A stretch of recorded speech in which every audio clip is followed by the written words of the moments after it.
featuring the visiting Florida State Seminoles.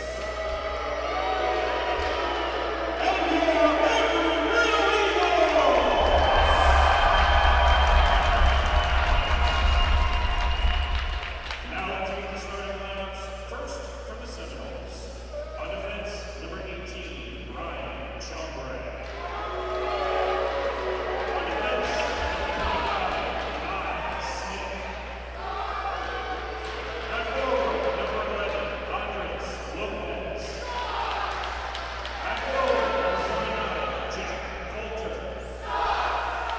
At forward, number 72, Josh James. And goal number 1, Jason Brute. And now the starting lineup for your Embry-Riddle Eagles. On defense, number 9, Jack Bogan. On defense, number 13, Colin Bridges. At forward, number 17, Chase Talagani. At forward, number 8, Turner Hoffman.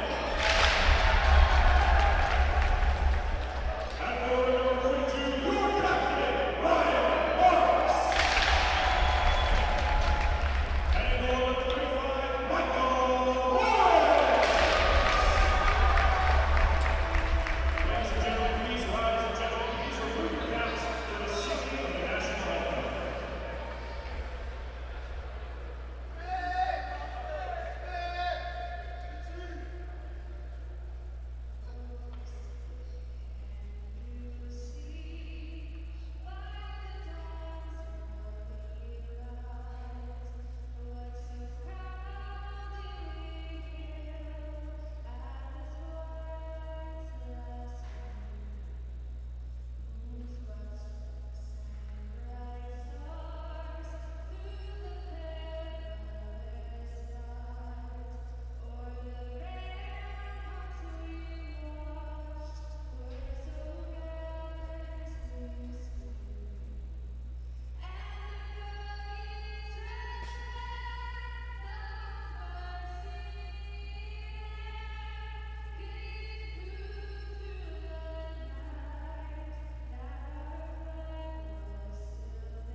Game number 2 of the Battle at the Beach tournament, third annual Battle at the Beach tournament.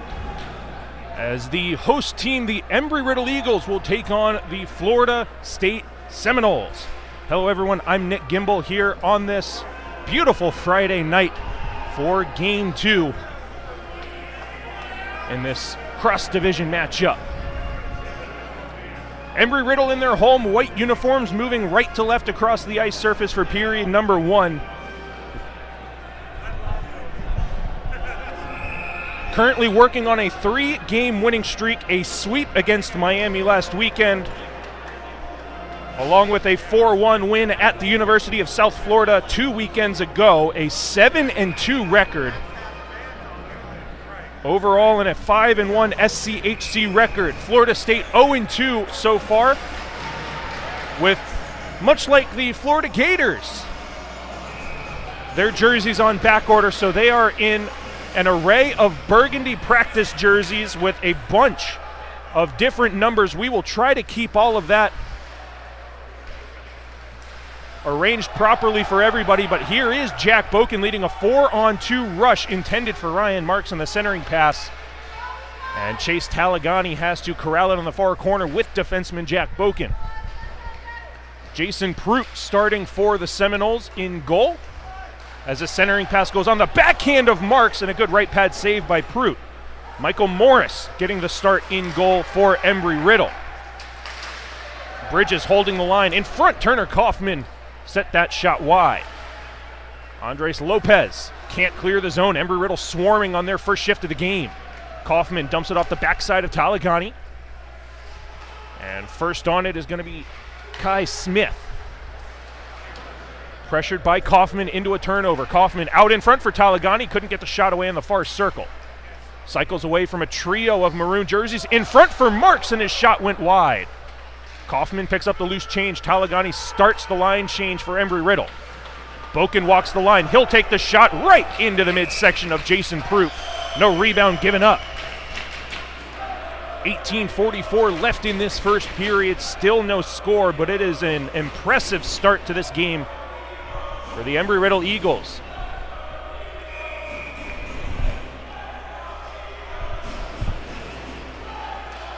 To the blue line, Andrew Mitchell. Shot goes into the left-handed glove of Jason Prout. Again, no rebound given up. Tied at 0, 18:40 left in period one.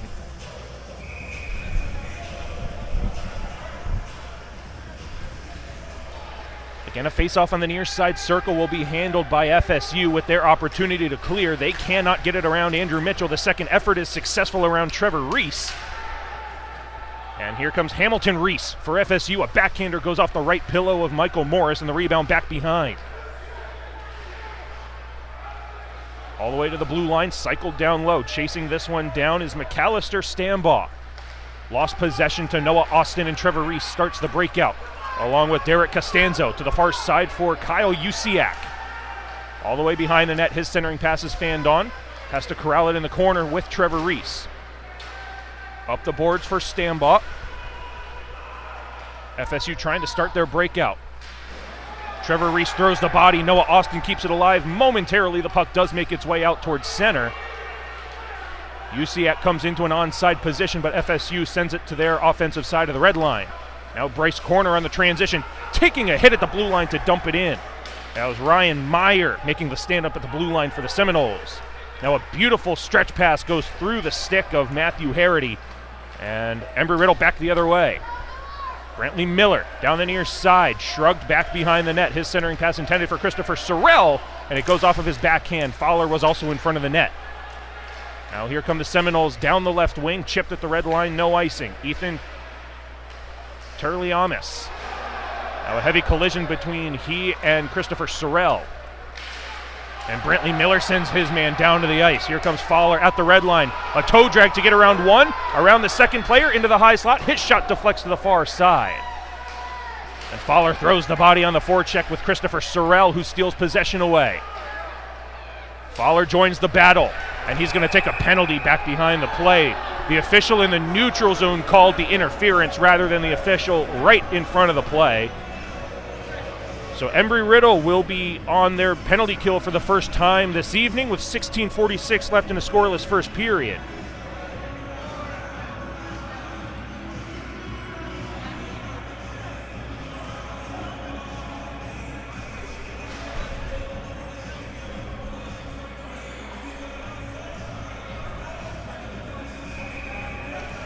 One of the keys to this game for head coach Bob Joyce and the Embry-Riddle Eagles is learning from your success. They have started the season 7-2-0. So while a lot of mottos are learn from your failures, there haven't really been too much except for in-game failures. Embry-Riddle still hasn't, in Bob Joyce's mind, put together a full 60 minutes of play. They've had lapses of judgment here and there, as David Lytle wants this stretch pass from Jack Boken, and he nearly gets it. He'll chase it down into the corner with Ryan Wagenke cutting towards the front of the net. Again, Embry-Riddle on the penalty kill right now. Jack Boken thrown into a 4-on-1 battle. He's going to kill as much time as possible, and he'll emerge out of the battle with it.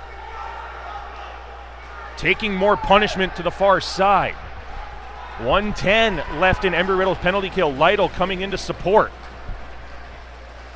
And Boken intercepts that one. He'll try to send it out in front for Wagenke. Finds Lytle for a shot. He couldn't take it.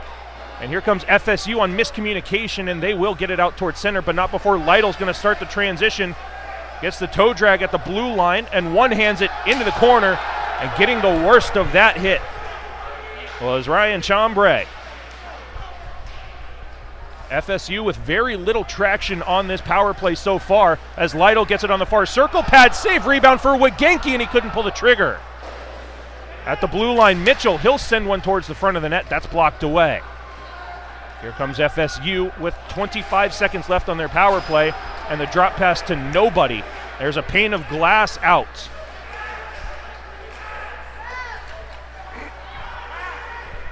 Nobody has noticed the pane of glass out right now. Everybody trying to get the attention of the referees with 14:52 left in this first period. And finally, the linesman will blow this play dead. With 1 second left in Embry-Riddle's penalty kill, they'll be 1 for 1. FSU 0 for 1 on the power play.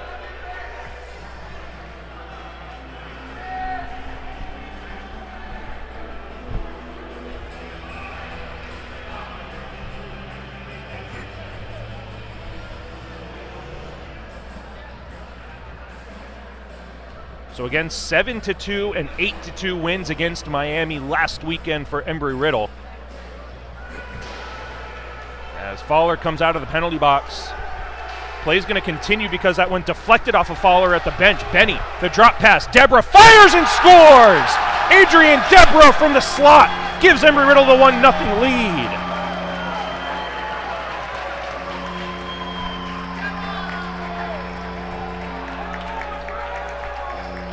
And now FSU is protesting that play should have been blown dead because it went off the legs of Alex Fowler at the bench, but because it was an unintentional deflection, there is no penalty for too many men on the ice, and it's as if the puck hit the body of a referee, whereas that individual is pretty much a part of the playing surface. And Embry-Riddle took advantage of the 3-on-2. And here comes Turner Kaufman, dumping it into the corner for Ryan Marks. The centering pass deflected to the far side half wall. First on it is Hamilton Reese for FSU. Geometrically, and it's taken away by Bryce Corner. And good stick handling to send it out to the middle for Ryan Marks. Poked along for a 1-on-2. Marks, the drop pass for Kaufman. He'll send one off the right pad of Jason Pruitt. And the rebound kicked out to the blue line, but not out. Bryce Corner tried to send it with the backhander to the far side. Out at center, Marks hit up high, no call from the official. There was an elbow right to the jaw of the Embry-Riddle captain. FSU behind their net. Talagani throws his body weight. And the Seminoles on the breakout again through the stick of the centering pass. That was Boremi. Now Talagani on the transition. 13:41 left in period 1. 1-0 Eagles. And now a late hit is going to be called as Talagani was sent to the ice. Anthony Borome. 13:34 left in the opening period. Embry-Riddle to their first power play.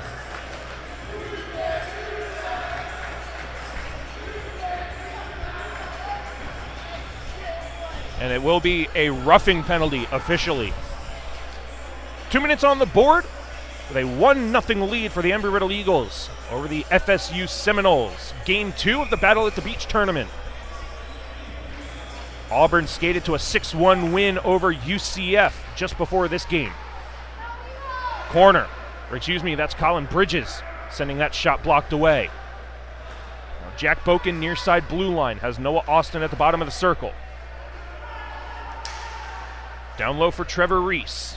Far side Usiak. Trying to force it into the middle for Boken, and FSU can't clear, so Bridges near side for Boken, back to Bridges. Far side Usiak, near side Austin on his backhand, he couldn't get the shot away. Boken for Austin, they'll play catch. Austin walks off the wall, his shot blocked away. Will it stay in play? Yes, it will. Far side half wall. Kyle Usiak walking at the top of the zone, he'll send a shot, deflected, rebound at the top of the blue paint, left up for grabs, and it's cleared out by the Seminoles to center ice. 1:09 left in Embry-Riddle's first power play. Kyle Usiak picking up the loose change. He'll come down the far side wall. The U chant from the crowd. There is Usiak in the corner. Drop pass for Noah Austin. Boken wants it at the blue line. He'll get it. 50 seconds left. Now Bridges cycling out of the corner. Trevor Reese to Colin Bridges. Boken wanted the one-timer. He'll corral it on the forehand. Lost it at the blue line momentarily. FSU can't clear it out. Boken near side Austin. He'll walk into the circle, fires it into the glove hand of Jason Prout.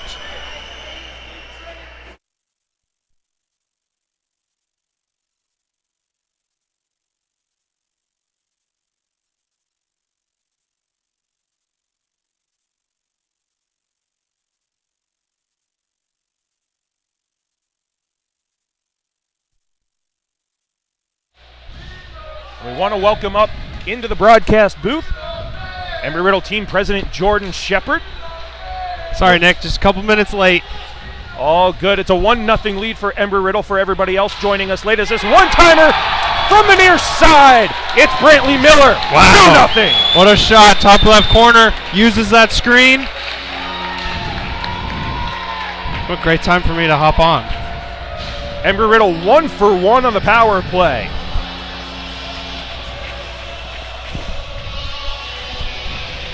.11:49 left in this first period. Shots 9-1 in favor of Embry-Riddle.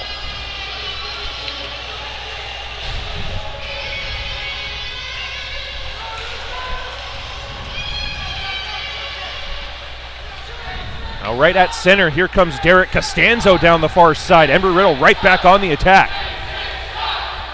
Mitchell tried to force the cross-ice pass. He'll hold it at the blue line after the deflection. Alex Fowler to the far side corner, throws the body. Christopher Sorrell comes out of the corner battle with it. To the blue line, Costanzo, his shot for a rebound, makes it through, and it comes back to the near side half wall. Now Fowler on the back check, harassed from behind into a turnover. Anthony Borome. With 11 minutes remaining in this first period, it's a 2-0 lead for Embry-Riddle. Costanzo and Sorrell outnumbering down low. They'll come out of the corner battle with it. Andrew Mitchell with tons of time and space. He'll skate with it down the near side. Crosses with Fowler. The drop pass. Lytle. He'll fire in and out of the glove. The rebound comes out in front, and it's sent to the far side half wall. Fowler steals the puck away on the back check with help from Ryan Wagenke. Near side David Lytle. Thrown off a body. He'll get possession right back. Lytle to the far side corner from below the goal line. Watched over by a trio of maroon jerseys. A blue line one-timer comes off the left pad of Jason Prout, and the rebound covered before Adrian Debra could try to get his second of the game. Well, it was a good response shift after you get the power play goal. Keep the pressure up.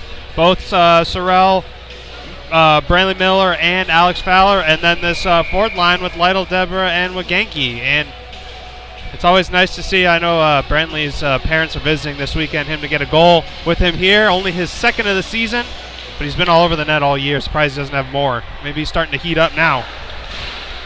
Bryce corner at the blue line. He'll walk into the top of the circle. This one thrown off the outside of the post. That was labeled for top shelf. He tried to go to the same spot that Miller did. It was open. Now this one from corner for a deflection. Debra lost sight of it, and it goes to the far side. Wagenke and Debra trying to peel it away. Wagenke hit away from the play, no call from the officials. This one held by the right hand of Jason Prout on the outside of the net. Whistle with 9:59 left in period one. Well, I've only been here for 3 minutes, but welcome to the show. They're looking really, really good right now. And gotta say that FSU came in, they were not taken lightly. Now a rebound in front for Ryan Marks goes wide. The last time this Embry-Riddle team took someone lightly, it turned into a 6-2 loss against the Florida Gators. So I'm sure Bob Joyce is telling everybody that it doesn't matter who the opponent is, it's Eagle hockey or nothing. And it's not only Bob Joyce, it's good shot there by Talagani. It's not only Bob Joyce, but it's the players. It's the veteran players. Mitch Kemp, Kyle Uziak, Ryan Marks, Alex Fowler, Brent. That leadership group are the ones that are pushing, especially the newer guys that haven't been here, haven't 100% learned the identity of this team yet. That's the leadership group. That's the communication that's going on behind the scenes. And it was a good statement weekend for the Eagles on the 7-2 and 8-2 wins over Miami. Again, making sure that the Eagles didn't take anybody lightly, even with only 8 skaters for the Miami Hurricanes. And Miami, for only having 8 skaters, looked really good. Game 2 at the Battle at the Beach tournament. 9 minutes left in period 1. It's an early 2-0 lead for the Eagles. This top line dumps it into the near side corner. FSU doesn't know how to handle them on the breakout. Marks trying to come out of the corner with it. Down low for Usiak now. Embry-Riddle in the middle of a line change, as Usiak is right now out there on the top line essentially. Jack Boken chips it up to Usiak. Down the near side, the left-handed shot for the rebound. It's there for Marks, and he couldn't get the handle. Puck is loose on the far side on the post, and it's finally covered up by Jason Prout. 8:25 left in the first period. The Eagles are swarming. Ryan Marks, it's one of those plays where it's kind of in your feet, and it's an awkward position to get your stick down at a weird angle, and if that was about a foot more to the right, it was an easy tap-in goal.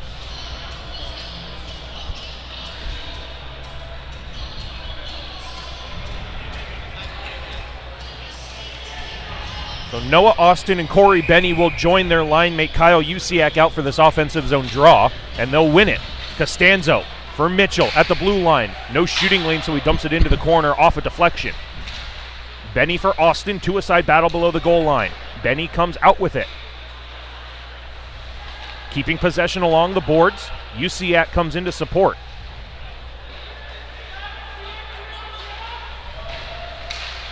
Thrown up to the blue line, Costanzo. Tries to get it back to Usiak. That one's intercepted. Benny forces the issue on the far side. Seminoles will send it out towards center ice. The transition intended for Noah Austin eventually finds him. It was dumped into an open area. Behind the net for Corey Benny. This is what this second line loves to do. Battling below the dots. Usiak on the cycle. Staying on his feet for Noah Austin. In front, Benny fires, and the point-blank save is made by Prout. And here come the Seminoles on the transition 3-on-2.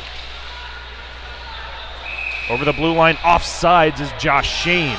And for Florida State, that's just sloppy. I mean, you have a 3-on-2 and you end up going offside. But the shots are 18-1, Embry-Riddle right now. From Mike Morris Jr., you kind of got to be mentally tough in this scenario. You're kind of sitting there, and it's almost like you can kind of go cold. It's almost like you want a shot every once in a while just to keep yourself engaged in the game. Heavy collision right at the blue line is going to be called by the official about 50 feet away from the play. It's a boarding penalty against Embry-Riddle.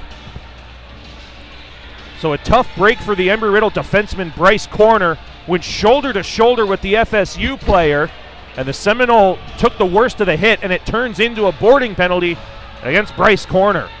And he's kind of questioning what happened, and I personally didn't see the hit because it's out of my sight picture, but usually when they call a boarding, it's not necessarily that it wasn't clean, but it was because of the proximity to the boards could have potentially caused injury.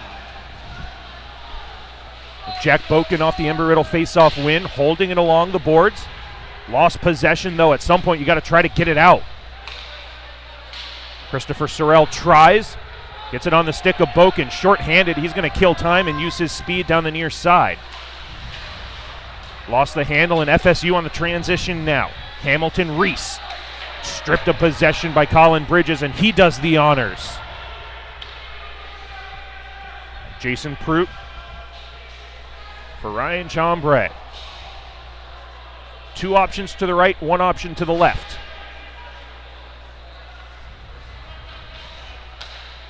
Chambray for Hamilton Reese.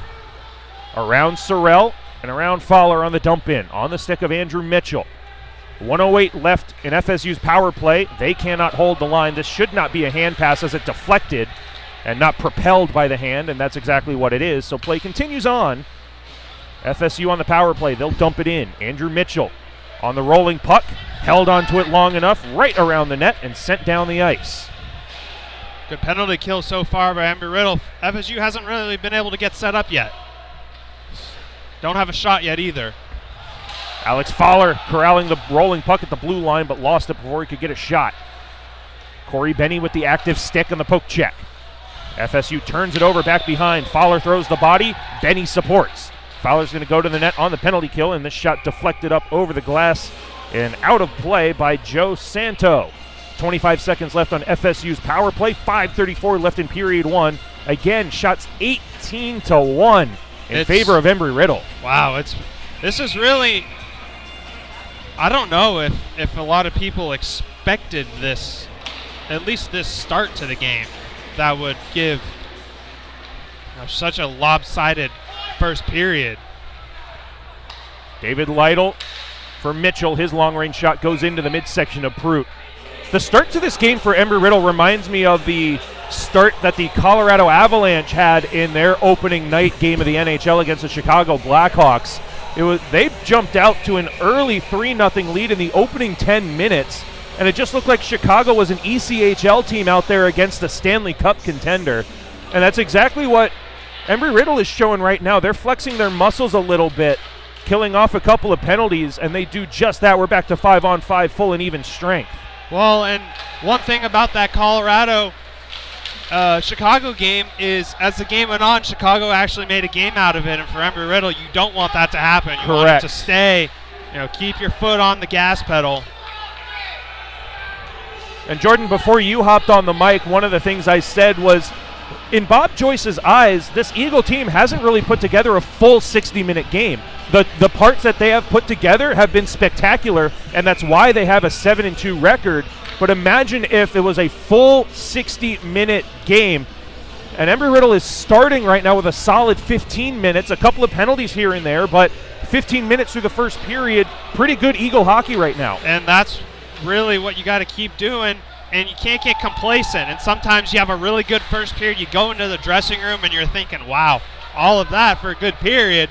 But you kind of forget how hard you had to work to actually get there. And you kind of come out a little bit flatter. And that's one thing you can't come out any lighter than the first period. The reason why you had such a good first period is because you were so aggressive.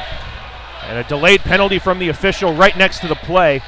It's going to be against FSU as Bryce Corner has possession.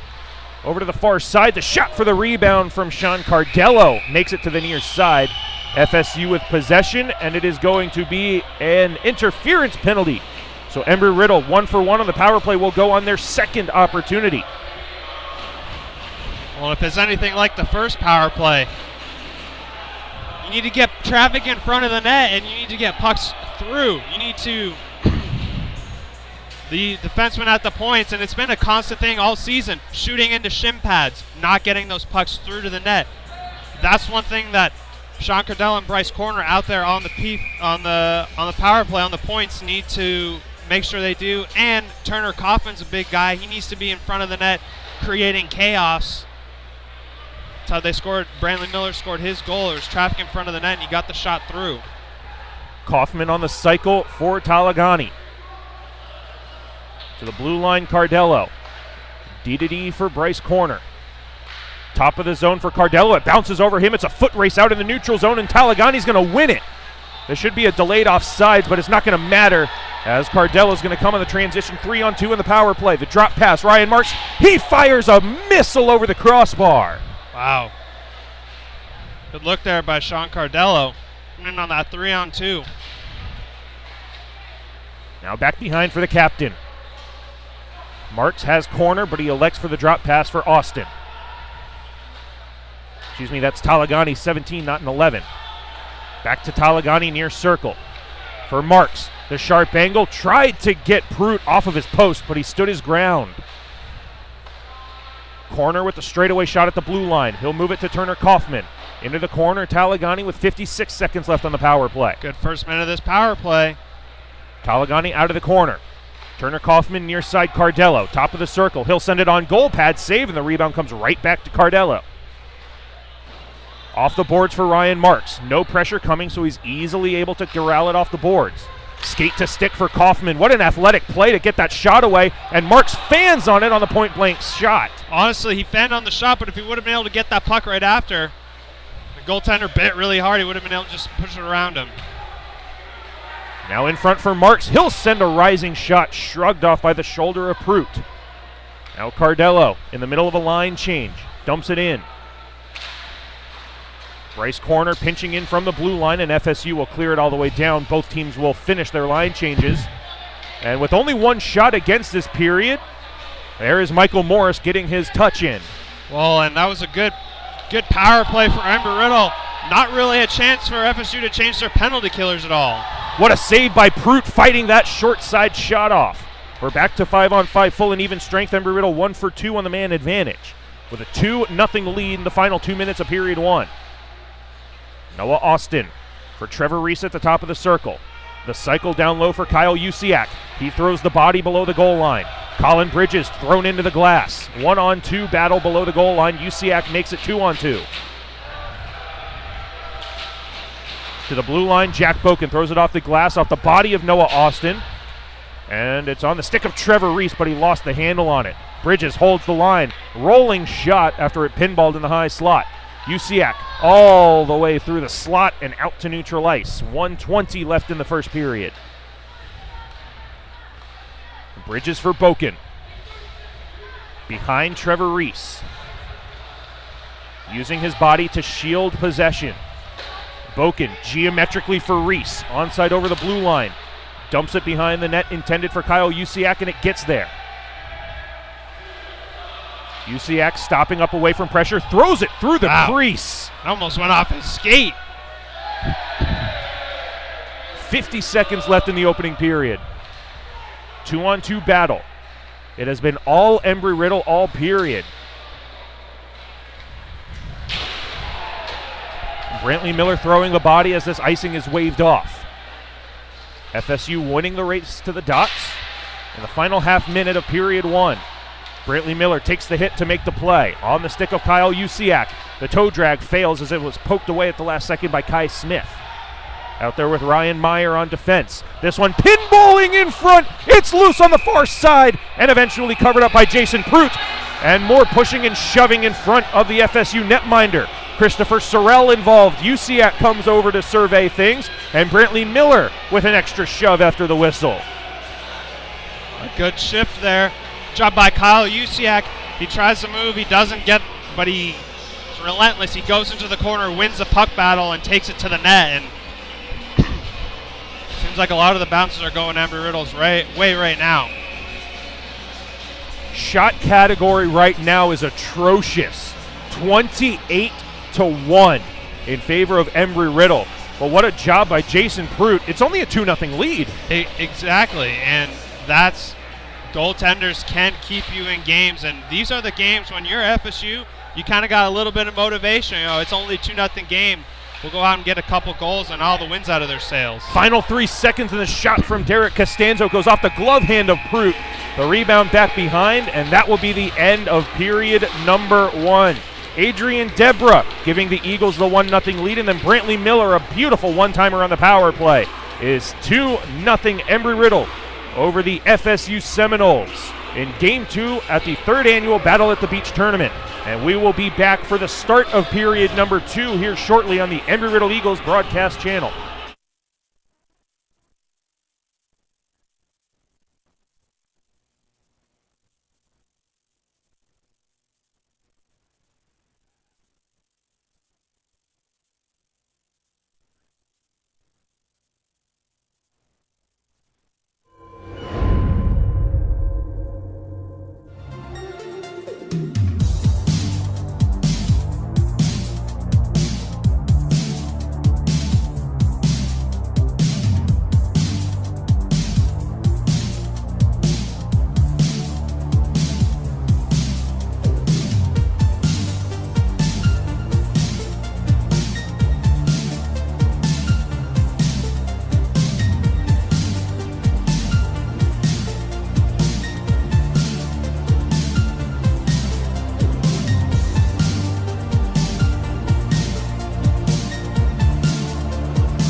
We're up with the sun, on the flight line, on the quad, on the track, in the sky and in the surf.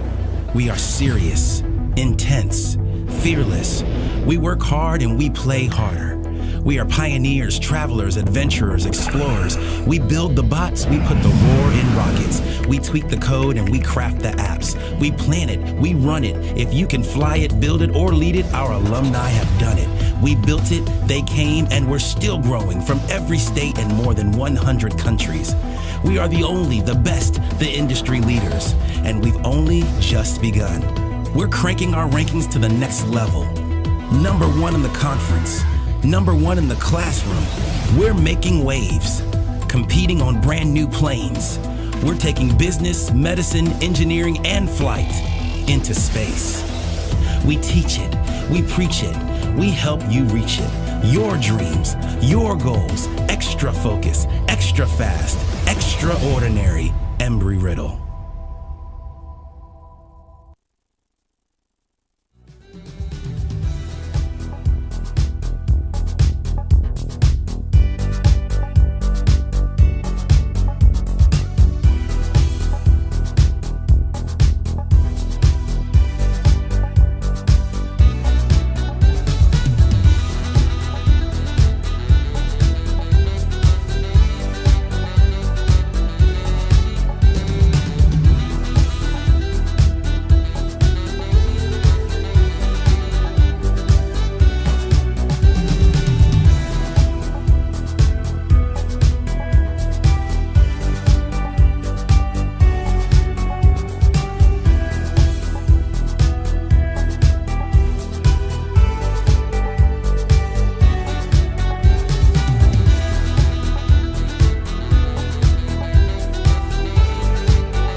Academic excellence is the first priority of our team.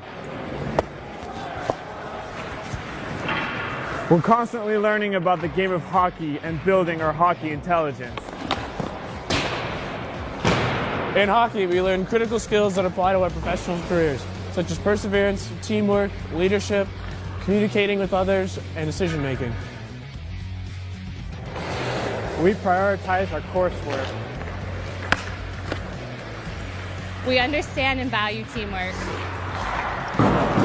We have a strong work ethic based on discipline and goal setting. We win through academic achievement. We win by triumphing over adversity. We win by conquering our goals.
gentlemen, please welcome back to the ice your Embry-Riddle Eagles!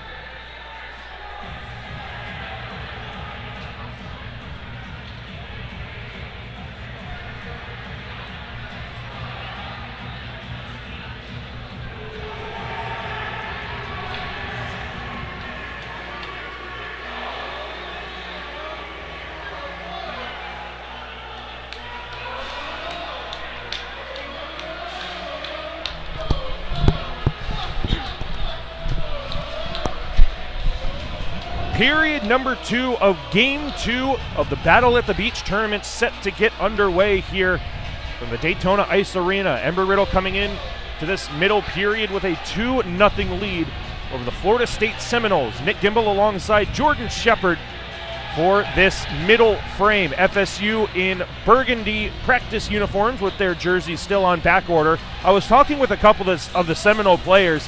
They ordered their jerseys over the summer, Jordan. They were told a 4-week turnaround time. That has now been pushed to 12 weeks. Wow, and I'm just impressed they got the numbers on the back of their jerseys. It was a little bit of a rough time getting the right numbers for the right players, but we got it figured out. Embry-Riddle in their home white uniforms moving left to right. FSU in burgundy moving right to left. Embry-Riddle trying to get this out from in front of their goaltender, Michael Morris, and a good stick from Jack Boken gets Embry-Riddle out towards center. Well, if you're Embry-Riddle, you got to come out and start the second period the way you finished the first. Here's Turner Kaufman trying to get that puck from a wet patch on the ice. And it bounces into the slot. Penalty coming up. The arm is in the air. It's going to be against FSU as this one's deflected right on goal. Kaufman couldn't pound it home. Shot number 30 of the game, and it's a high sticking penalty against FSU. Embry-Riddle 1 for 2 on their power play opportunities in the first period. This will be their third. And I talked to Bob Joyce at the intermission. I said, Coach, is there really anything to be upset about? And in true Bob Joyce fashion, he said, we just got to finish. 29 shots on goal through 20 minutes of play, and we're only up 2-0. That's not enough. Exactly, and that's kind of been the struggle of the team all year is they've really lacked finish. The one game where they had a lot was the 8-3 win over Middle Tennessee State, but other than that, it's been kind of a tough time finishing so far. Boken with a one-timer that missed wide, and this one sent all the way down by the Seminoles. Only one shot on goal for FSU to this point, so expect to see Michael Morris outplaying the puck when he can, for better or worse. That could catch Morris if he's not careful, so we'll keep an eye on that as Kaufman desperately tries to skate down the near side wall, and he does. He'll send a centering pass. That's blocked away. Should have taken the shot right there. And this one deflected up over the glass and out of play. The centering pass was not there. Marks was on the back door, and he wanted it, but it did not get there. Well, it was a good job by Turner. Kaufman, he drives down the right side. He kind of gets caught up at the blue line, but he's relentless, pushes it forward, and then tries to look out in front, but it was a good defensive play. 18:46 left in this second period. 1 minute and 20 seconds left of power play time. And Trevor Reese will skate into the attacking end in the high slot. He'll send one in and out of the glove of Prout, and the rebound skated out by FSU. We'll see if they can clear. They will. Andrew Mitchell for Derek Costanzo on the far side. Costanzo dealing with the forecheck pressure nicely.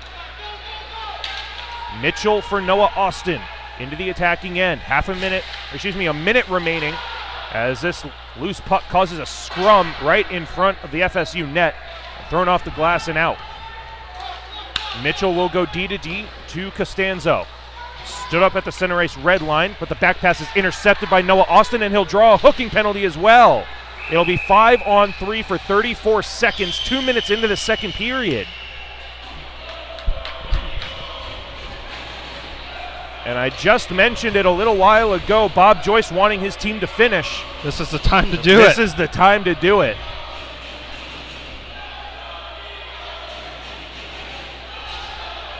34 seconds of 5-on-3 power play time. Austin centering Usiak and Reese along with Kaufman at the blue line. And Bryce corner.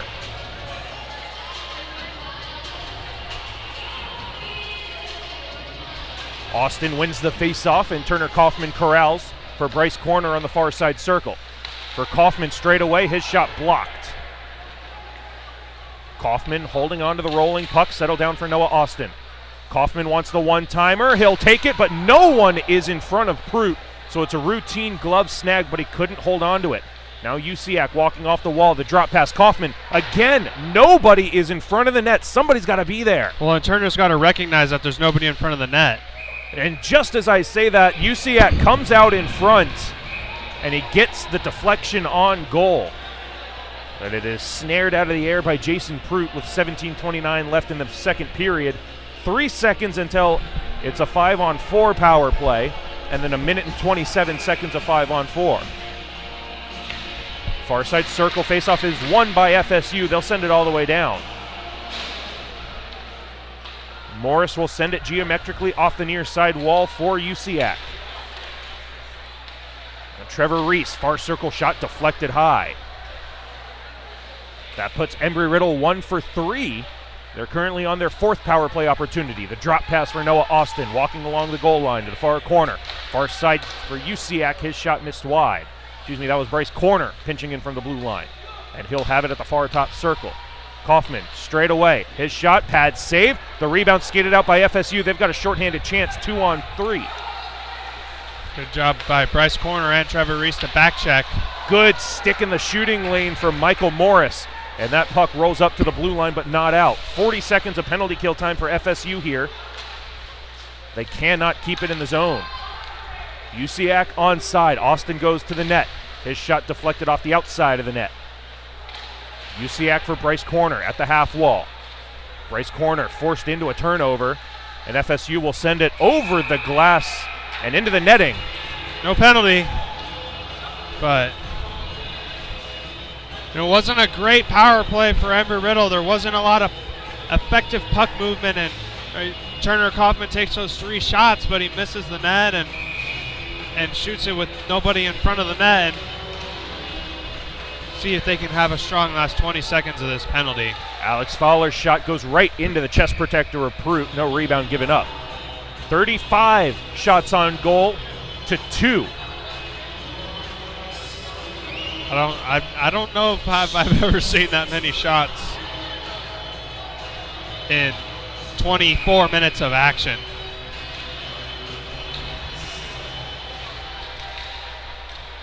Only 8 seconds of power play time remains for Embry-Riddle. They're up 2-0 as this one flutters into the neutral zone. And Boken will go D to D for Colin Bridges. At the red line, it's dumped in, back behind. Prout tries to get to it, he can't. Brentley Miller throws the body. Christopher Sorrell picks it up, avoids a collision to the near side of the Zam door entrance. The cycle for Fowler. He is hard on the pressure and steals possession away. The cycle for Miller has Sorrell out in front.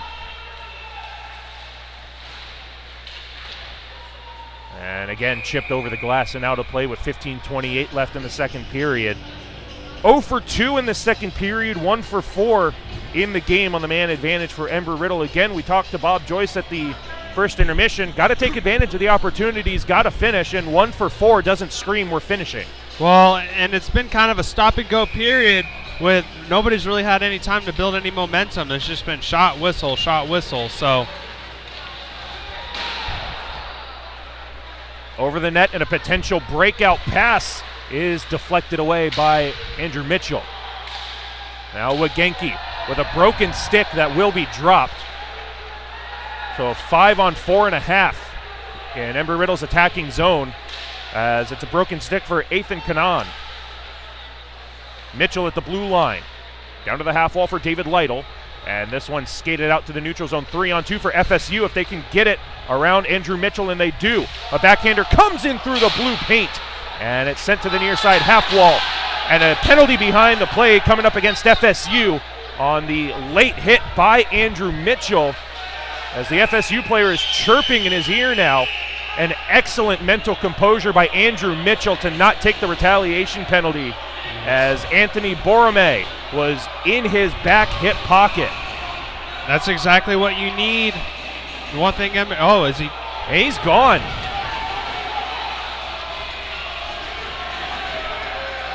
And this carries over from the Auburn versus UCF game. This officiating staff gave out a couple of unsportsmanlike conduct penalties because of the extra taunting and the extra words coming out of the players. So it's the initial slashing penalty was the initial 2-minute minor. We'll see what they want to put here. I don't know if it's just a 2 and or a 5-minute. It's interesting. I've never seen, I was going to say it's 2 minutes. Never seen a 2 minutes and a game misconduct before. Yeah, typically the first setup is the 2-minute minor for an unsportsmanlike conduct. And then a 10-minute misconduct. But, I mean, Jordan, we both saw it up here. Anthony Borome was emphatically told to get out of the playing surface. And it wasn't even like, there was no hesitation, no thinking about it. It was made up before he even got to the penalty box. So again, we're not sure what was said, how it was said. But the initial 2-minute minor for slashing is what is up on the board for FSU. So it's a 5-on-4 power play for Embry-Riddle. Their third of the period. They've got to take advantage of some of these man advantages before FSU catches Michael Morris. And now Derek Costanzo takes an unnecessary interference penalty and will skate 4-on-4 for basically 2 full minutes. Well, and it's just there's no flow in this period right now. None. I'd say this is like the 17,000th whistle, and there's 14:33 left in the second period. It's hard as a team to get any sort of rhythm, momentum going for either side. I would say this more so benefits FSU because Embry-Riddle likes to play with pace. They like to play with momentum. Now, every team likes to play with the momentum, but I don't think this FSU team can skate with the speed of Embry-Riddle, so this stop-and-start game is going to work out for them as this shot goes right into the midsection of Michael Morris for really his first true test of the game, almost halfway through. And you almost like hold your breath with that shot because it's the first thing he's really seen all game. I mean, Jordan, warm-ups were an hour ago. That's probably the last full shot he saw. So if I'm FSU, I'm throwing everything to the net, understanding the tempo of this game, and basically a cold goaltender. Now Jack Boken makes sure that this puck gets 200 feet away from his goaltender, and Talagani and Boken will try to peel it away. Now Bridges walks into one, and that turns into a breakout pass for FSU after missing the net high. Down the far side wall, a long-range shot misses wide of the near side post, and again, a shot that missed high turns into a breakout pass. Now Boken turns it over. Here's a breakaway pass for FSU, and this one into the midsection of Morris, and he'll hang on. Well, it's good to know that Morris is still feeling the puck and seeing it well, because, wow, that was it was an ugly shift.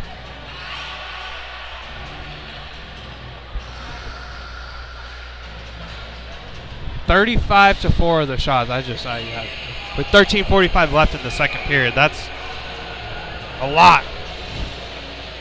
On pace for 70-plus shots. And here comes Turner Kaufman down that far side. The centering pass intended for Corey Benny. Should have just put the 36th shot on goal there. And I said this last week with Miami, but like I'd never seen I'd never seen 60 shots in a game before. And that happened last week. They put up 71 shots on Saturday. And they're on pace to break it right now. But again, as you said at the top of the broadcast when you arrived, Jordan, you got to keep your foot on the gas, because if you let FSU get into this game, they will. And it's 2-0. And a dangerous centering pass from Bryce Corner. Embry-Riddle very discombobulated right now. But he didn't want to get hit. He just threw the puck away. He'll jump up into the play and get the breakout pass. 4-on-4 play still. This rising shot gets blocked away by Jason Pruitt.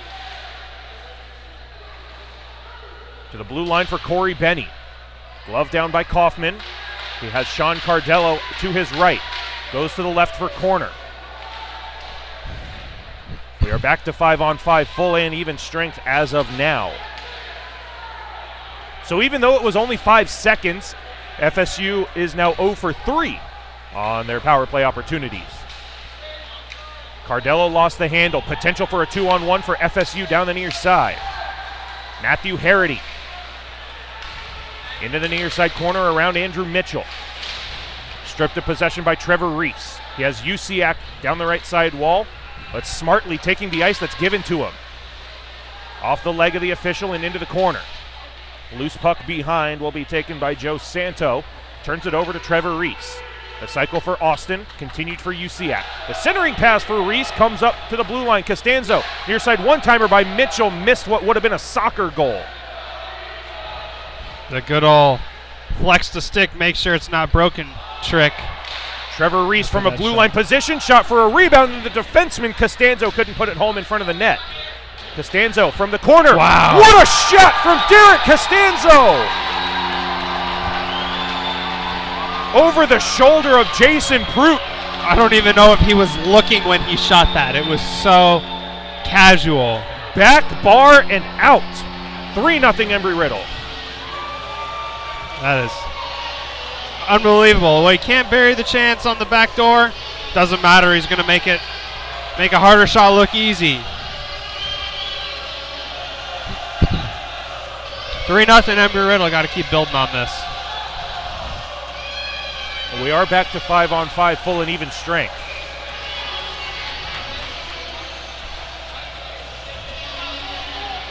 Now Costanzo, the most recent goal scorer, coming out from his own end for Alex Fowler. Around the far side boards, Andrew Mitchell holds the line. He'll send it below the goal line for Brantley Miller.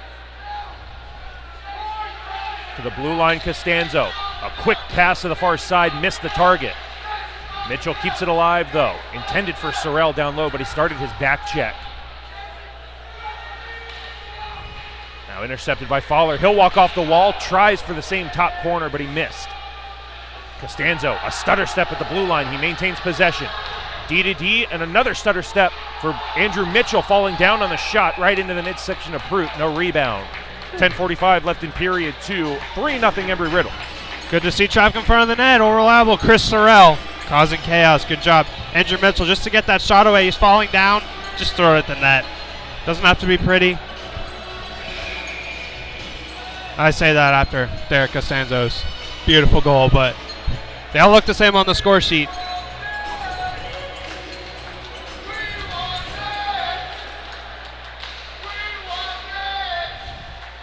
Now Jack Boken all the way back in his own end, off the near side boards for Ryan Wagenke, too far away from him, and FSU starts their neutral zone breakout. Dumped around Adrian Debra. Boken behind the net, to the far side Colin Bridges, off the wall for Debra, lets it go for Lytle. 2-on-2 through the neutral zone. Lytle, using his speed, gets around a 2-on-1, and Lytle will take the shot for the rebound. Excellent play, and Boken's shot deflecting off of a shin pad. Now a stuff attempt on the near side. David Lytle with the puck loose. Not sure why the referee blew that play dead. The puck was clearly loose.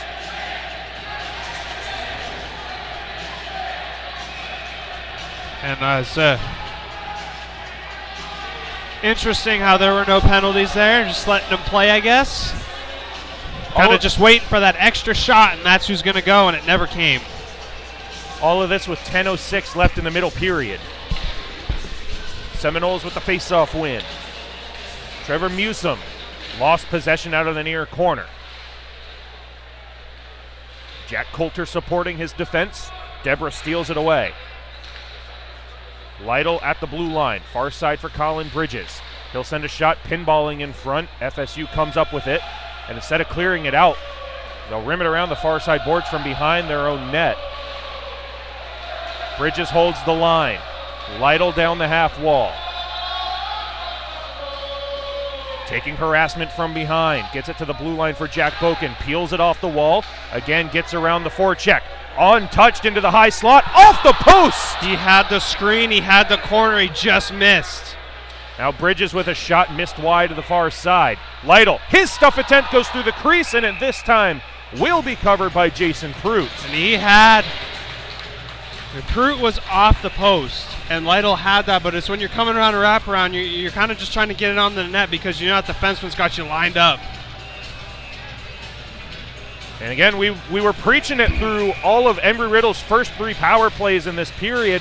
Somebody's got to be in front of the net. Somebody was in front of the net. That allowed Jack Boken a beautiful shooting lane. He just couldn't put it home. And Cardello's shot from the blue line. Nearly snuck one in the short side there. 9:10 left in period 2. Shots on net. Never a bad play. 44-4. Talagani with a backhander. Wow. Another save from Jason Pruitt. What a save. A goaltending clinic right now. 42 saves on 45 shots. Ridiculous in a 3-0 game. This should easily be 6 or 7-0.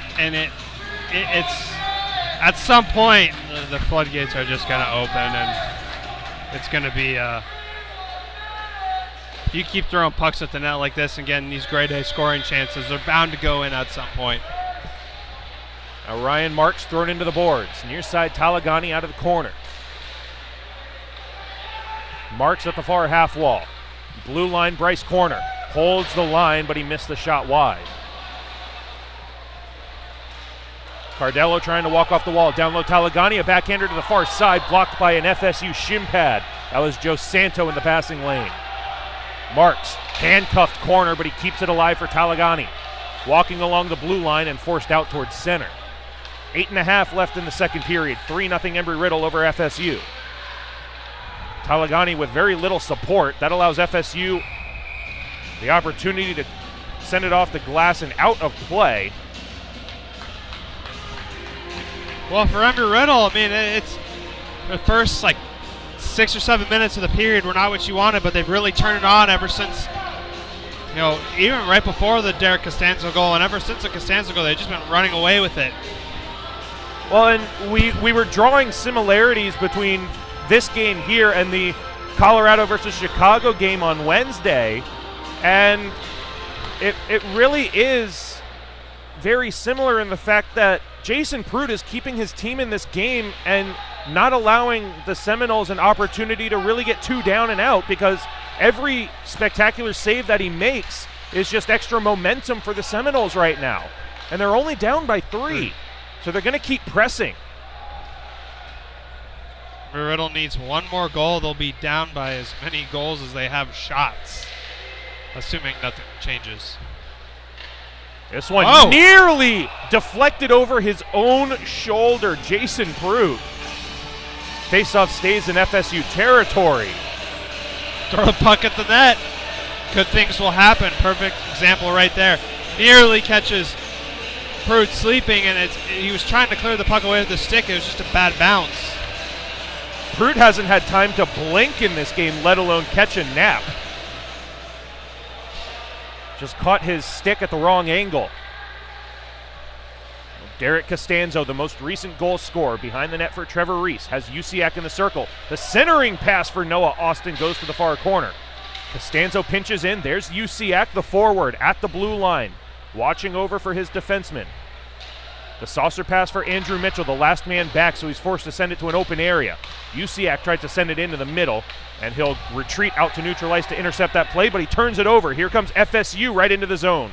Well, that's a good play by Kyle Usiak, because that broke up a breakaway, and then ends up going back down. Andrew Mitchell does a good job playing that 2-on-1, and no harm done. Shouldn't be a shot on goal either. 7:02 left in period 2. Just look at the conditions on the ice in Embry-Riddle's end versus FSU's end. It is all sorts of chopped up down in the FSU defensive end, but when you look at the Embry-Riddle end, it is nice and clean. And Colin Bridges will skate this one out, taking the hit to make the play. So Matthew Harity regrouping with his defense. Glove down at the blue line. No offsides as Fowler falls down on the play to get it on the stick of Brantley Miller. Good job by Brantley. Used his body right there. Tried to force it to the far side for Christopher Sorrell. Back to the near half wall. Ethan Terliamis stripped of possession. Miller with the backhander off the post. Rebound is there for Alex Fowler. 4-0. Wow. Brantley Miller throws a harmless shot at the net. It goes off the crossbar. And there's a little bit of finish in the room right now.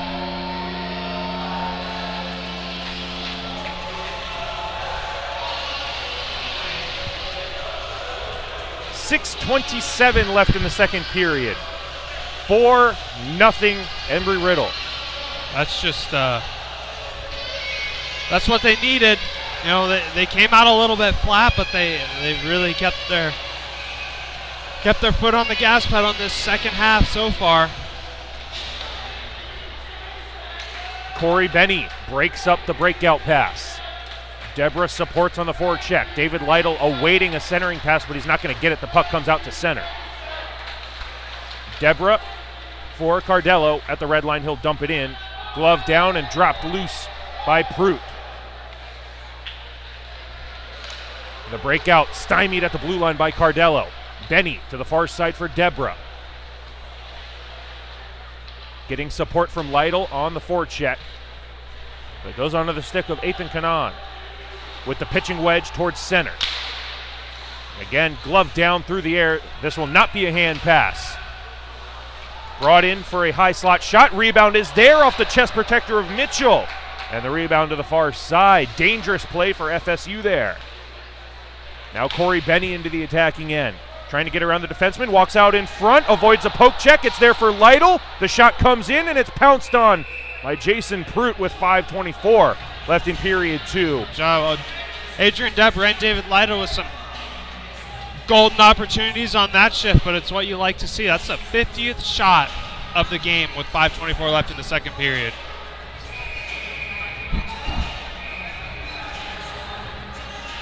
And Embry-Riddle as the home team will have the honors of the last change, so FSU will be forced to keep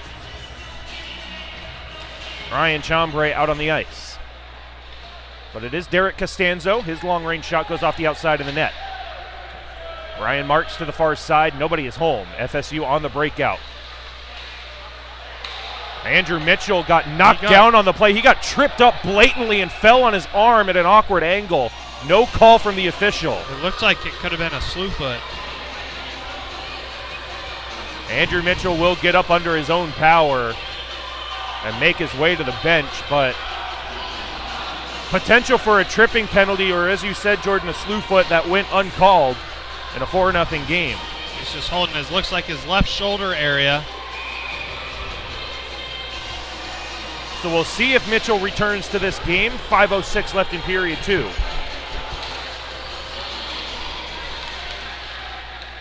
Marks with the one touch for Kaufman down the left side. He'll try to cut to the front of the net. Elects to go to the near corner from behind. Towards the blue line again. Tried to force it for Boken, and it got taken away. Now Boken forced all the way back to his own end with Colin Bridges. Heavy forecheck from the Seminoles here, and they come away with possession. To the near side corner. Boken desperately trying to poke it along the boards, and he'll now skate it down the near side, dealing with harassment in his left hip pocket. Kaufman from the drop pass. Behind the net for Boken. To the blue line, Ryan Marks has Bridges straight away to the near side. Boken, he'll fire, kick save. Rebound is there. Talagani couldn't put it home. FSU will skate it out of trouble. Down the near side for Lopez. Stripped of possession by Colin Bridges. He's got a skating lane down the far side. Turns into a 4-on-2 on the rush. Bridges fans on the shot, and no opportunity is had. To the top of the zone. Near circle, Marks gives it back to Bridges. Again, Embry-Riddle just forcing passes through the middle that aren't there. And they're forced back out towards center. This one will stay in play. It'll be gloved down, and heavy collisions right in front of our broadcast position. Turns into a penalty. I believe Usiak is going to be taken for a cross-checking penalty.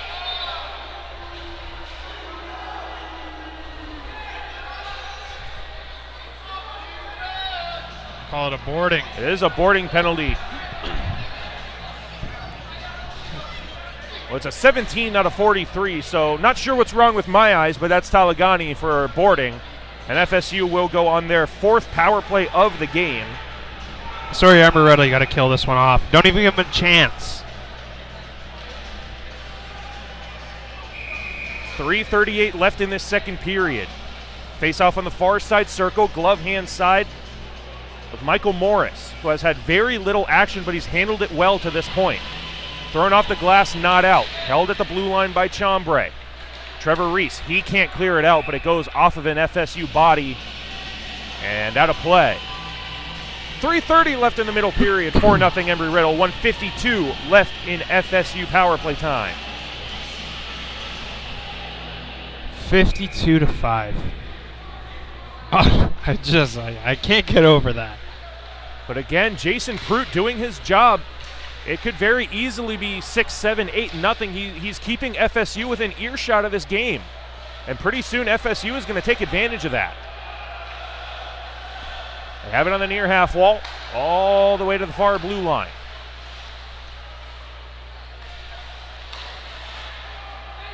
And Embry-Riddle will steal that one away. Bryce Corner, shorthanded down the far side. Runs into a burgundy wall. And the Seminoles take over on their power play breakout.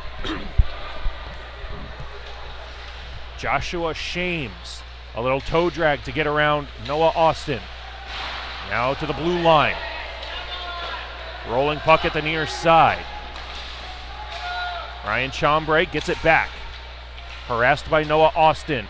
And a high sticking or a slashing penalty coming up as Sean Cardello took a stick up high. And it will be touched up behind the play. It is going to be Matthew Harity for FSU. And the official call will be high sticking. So we'll skate 4-on-4 for 49 seconds. 2:26 left in the second period. Well, didn't give him a chance on the power play, which is good. Through these 49 seconds and put another one on the power play and really just blow this game wide open going into the second intermission. Sorrell and Usiak out on this 4-on-4 with Mitchell. Good to see him back out on the ice. And Costanzo having the puck at the blue line now, taking stick work. This one tried to be sent down for an icing call, but they fanned on it. It would have been an icing because it's 4-on-4 even strength. Now Sorrell trotting his way down that left wing wall. Coming out from the corner, battle with it, tried the stuff attempt. It's taken away by the Seminoles. They'll get it to the neutral zone. Costanzo for Sorrell. Dumped off the glass the rest of the way into the corner. Now Costanzo nearly guilty of boarding. It was close. The arms of the official stay down. He got lucky with one there. That was the first place I looked. I mean, it wasn't necessarily a bad hit, but it's like it's just a proximity to the boards. Costanzo to the far side for Mitchell. The left-handed shot down the right wing wall. The backhander missed wide. Embry-Riddle on the power play now for 1 minute and 2 seconds. Fowler down low for Usiak. Trying to force it into the middle. Goes back behind for Fowler. Has Mitchell at the blue line. That's a smart play. Near side top circle. The shot. Plenty of traffic in front, but the rebound goes to the far side for Costanzo. Already with 1 goal in this game. Now David Lytle, as the whistle is blown. Net's off. Net has been knocked off of its pegs. 1:10 left in the middle period. 44 seconds of power play time for Embry-Riddle. Gotta come away here with it. Even if you're not getting a goal, you gotta get some traffic in front. 70 seconds left in the second period. 4-0 Embry-Riddle. Looks like Lytle was going to go forward with that and then ended up not working out anyway. Embry-Riddle outnumbers on the battle down low. They will come out with possession momentarily. Miller tries to get it into the middle. That one's an intercepted play and skated out towards center ice. Taken away by Boken. Top circle, cross ice for Lytle. Goes through his forehand. Backhanded up and out. 43 seconds left in the second period. 15 seconds of power play time. Brantley Miller, near side circle. All the way around the zone. Patiently up to the blue line for Colin Bridges. No one in front, but the rebound came onto the stick of Lytle. He couldn't finish. And then Fowler was robbed by the left-handed glove of Prout. We continue on in the final 24 seconds. Looks like that's stuck in the body of...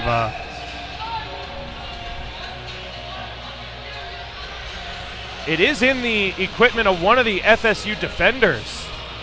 Oh, it was in his back, and he's... I don't know if he's just kind of uncomfortable. It looks like it hurt him. All this with 21 seconds left in the second period. FSU needs one more player out.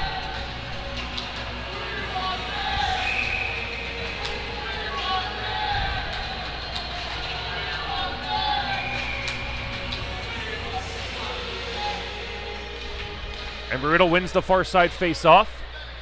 Colin Bridges at the blue line. Backhander for Kaufman. Penalty.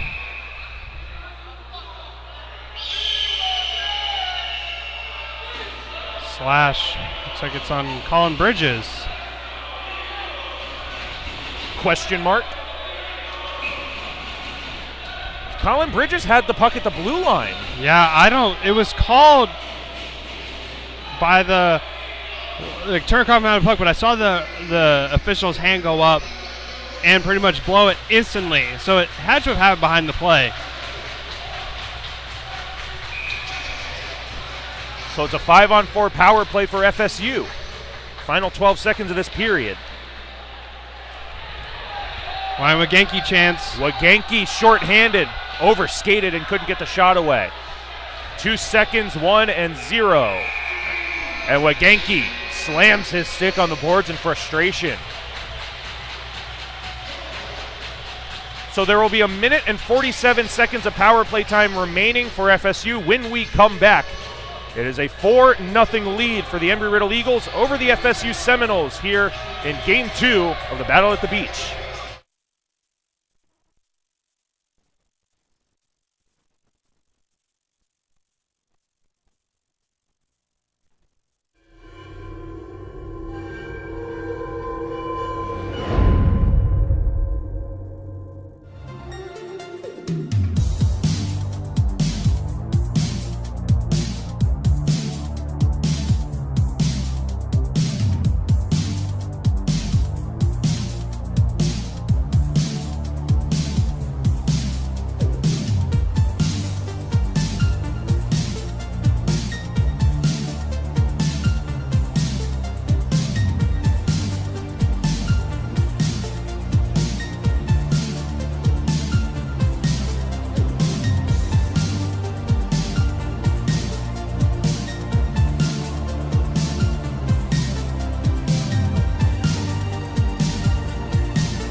We're up with the sun, on the flight line, on the quad, on the track, in the sky and in the surf.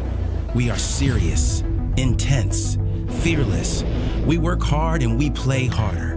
We are pioneers, travelers, adventurers, explorers. We build the bots, we put the roar in rockets. We tweak the code and we craft the apps. We plan it, we run it. If you can fly it, build it, or lead it, our alumni have done it. We built it, they came, and we're still growing from every state and more than 100 countries.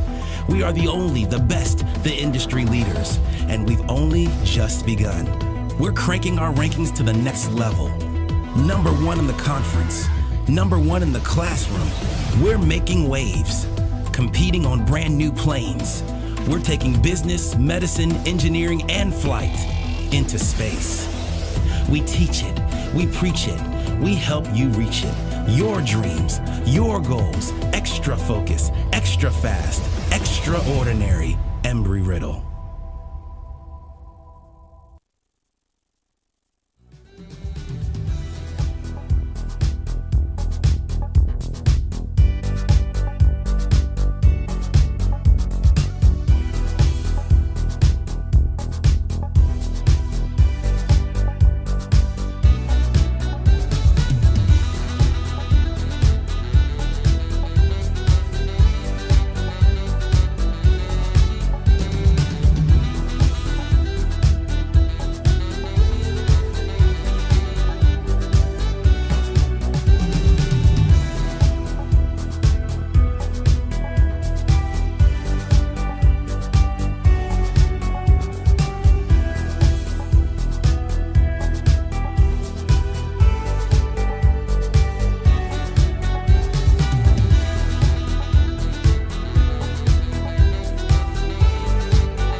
Academic excellence is the first priority of our team. We're constantly learning about the game of hockey and building our hockey intelligence. In hockey, we learn critical skills that apply to our professional careers, such as perseverance, teamwork, leadership, communicating with others, and decision-making. We prioritize our coursework. We understand and value teamwork. We have a strong work ethic based on discipline and goal setting. We win through academic achievement. We win by triumphing over adversity. We win by conquering our goals.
Ladies and gentlemen, please welcome back to the ice your Embry-Riddle Eagles!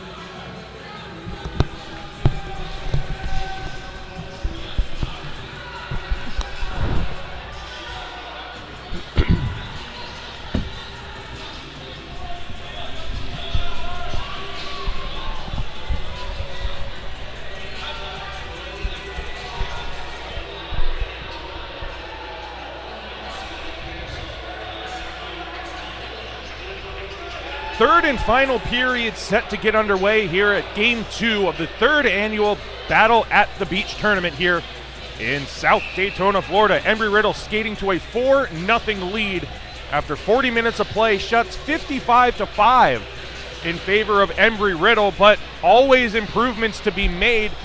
Embry-Riddle has not put away this Seminole team, and really it's because Jason Prout is standing on his head in the FSU net. And that's exactly right, Nick. And it wasn't a great period, but it wasn't a bad period for Embry-Riddle. But you still got to be disciplined no matter what the score is, no matter what the shots are. Got to be disciplined. Couple, for a little bit there, they were kind of running around a little bit. Really a lot of stop and start action, but see if they can kill off this opening third period penalty. FSU in burgundy, skating left to right across the ice surface for period 3. Embry-Riddle with a breakout pass to Turner Kaufman, short-handed, right on goal, and a backhander goes off the glove hand of Prout. And over the glass and out of play. Embry-Riddle in white, moving right to left across the ice surface. Michael Morris in net for Embry-Riddle. Jason Prout in net for the Seminoles. Still 1 minute and 26 seconds of power play time for FSU that carries over from the end of the second period, and Turner Kaufman was tied up. He couldn't get the backdoor pass to go in. Well, that was a set play by Marks off the faceoff. He loves doing that, just knocking it forward, past the center, and then, the winger and the hash marks goes to the back door, and it nearly worked. FSU defense read it nicely. 26 seconds into this third period, and I guess because an Embry-Riddle player knocked the net off of its pegs, the faceoff comes out to center. The Seminoles will have possession. Kaufman and Marks on the forecheck pressure, but an excellent breakout from FSU. Down the near side is Matthew Harity. He is run into by Andrew Mitchell. Costanzo tied up. Marks starting the breakout for Kaufman to clear it down. No icing. 1 minute remaining in Embry-Riddle penalty kill time. The quick up is broken by Costanzo. Another penalty coming up. Costanzo. And again, just undisciplined penalties right now are going to start costing Embry-Riddle. They're now going to have to deal with 47 seconds of 5-on-3 power play time. This is where, if you're FSU, this is where you get right back into the game.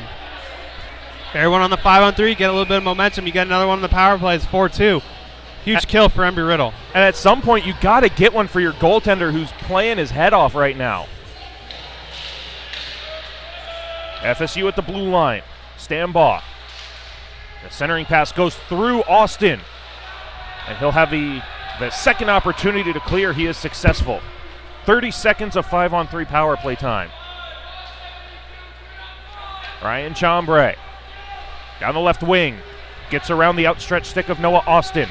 Not around Bryce Corner. Ryan Meyer supports for FSU. No hand pass called, and that allows Embry-Riddle the opportunity to clear. That should just about do it for the 5-on-3 in about 7 seconds. Now Stambaugh Fails on the toe drag. Bryce Corner starts the transition. No Tripped up on the call. play. No call. Wow. Look for a makeup call. Embry-Riddle stays shorthanded 5-on-4. 2 minutes into period 3. Embry-Riddle clears it down. Prout leaves it behind. It is Ryan Chombre. Has Stambaugh to the left. Trevor Reese broke up the initial pass, and Bryce Corner does the rest. Again, the quick up is intercepted by Trevor Reese. Short-handed. He'll dump it down for Jack Boken. No shots so far for FSU on either of these power plays. Reese will force the FSU up the far side. Boken with the intercept. And he'll have time and space to curl back to his own end. Killing more time, he'll dump it down.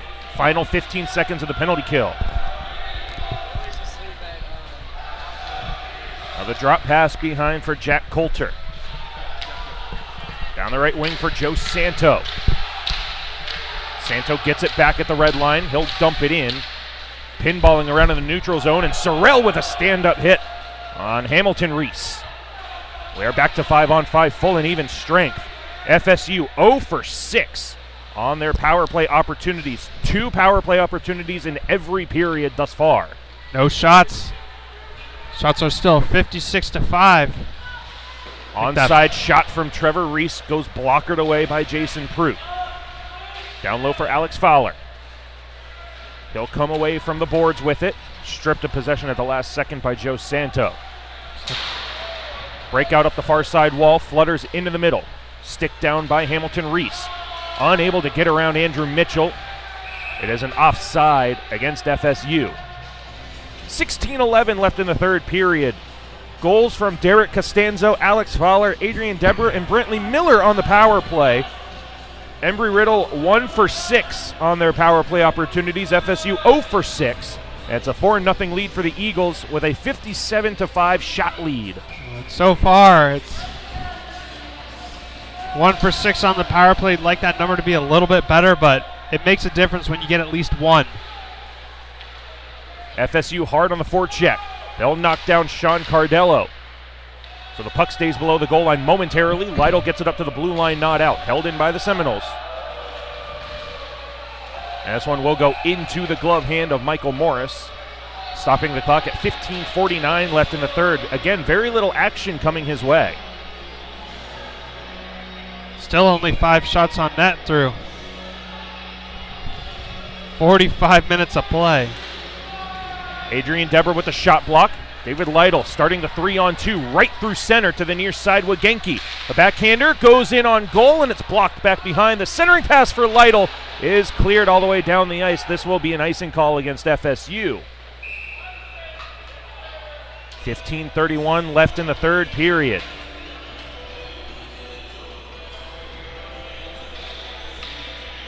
Well, Embry-Riddle's going to come out just like they finished second period. They're all over FSU. No, really anything on the power play was a good penalty kill. Now they're forcing them to ice the puck, and they're getting lots of offensive opportunities. FSU will have the first game of the evening tomorrow night against UCF, a 6 o'clock puck drop. And then Embry-Riddle will face Auburn at 8:30 tomorrow night. And then Auburn and FSU will play their third games of the weekend on Sunday as this shot goes off the face mask of Prout.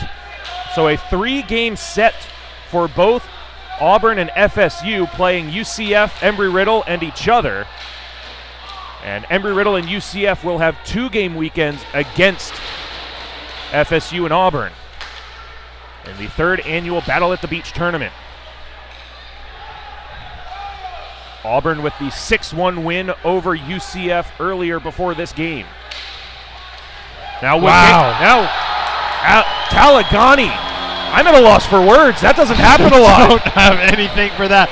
It was a good move, and it wasn't a great shot. It was like we've talked about in weeks past. It was like a changeup. It just threw him off just a little bit through the 5-hole, and Chase Talagani fighting through a trio of red jerseys. And it's now a 5-0 lead in the third period. 5 minutes and 13 seconds gone in the third period.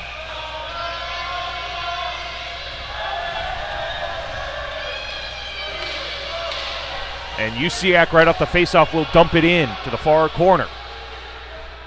To the near side for Trevor Reese. Walks off the half wall. The cycle for Austin, thrown into the boards. Keeps possession alive at the blue line. Mitchell, cross ice. Costanzo, a little stutter step. He'll take the slap pass. That missed the target. Austin in front for Reese. The stuff attempt gets blocked away. Pinballing around, and it just missed the near side post. That's unbelievable. Now Costanzo at the blue line. The drop pass for Reese. Down low, Costanzo, point blank, forehand to backhand, and the stick save is made by Jason Prout. That was a good look there by Costanzo. It seems like he had all day. Could have made a sandwich, eat it, and cleaned up, and still would have had time to shoot that puck. It is Costanzo who has the puck stolen away at the last second and cleared out by FSU. Joshua Shames trying to get around Andrew Mitchell, who ties him up. That's going to be a holding penalty against Embry Riddle. He knew it too. So FSU will go on power play number 7. Lucky 7 for them, maybe? They've got to get something going, and at some point, you've got to do something for your goaltender. 55 saves on 60 shots, and about 20 of them have been highlight reel saves.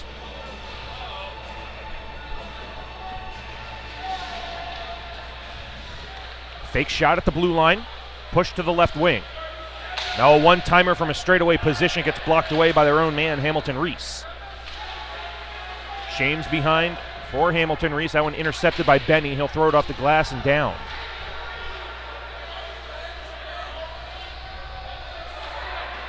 Lytle on the forecheck, forcing the issue up the near side wall. Nearly stealing possession away. He'll back off with Corey Benny surveying his options. Bryce Corner with a good stick in the passing lane. And Lytle short-handed, lost the handle at the blue line. Bryce Corner taking a hit to dump it in. 1 minute and 13 seconds of power play time remaining. 13 minutes left in the game. At the red line, here comes FSU on the transition. Bryce Corner tries to get it out. He can't. Hamilton Reese to the far side. Lytle, the forward down below the goal line. That's not what you want to see on the penalty kill. Now the centering pass. There was a loose FSU player in front, and then Michael Morris is harassed on the right pad on the far side, and more pushing and shoving on the far side of the net. That's really the first batch of shots that FSU's had. They get a couple on that power play. 44 seconds to go on it, but you know, if Embry Riddle's got a goal to keep him into single-digit shots all game.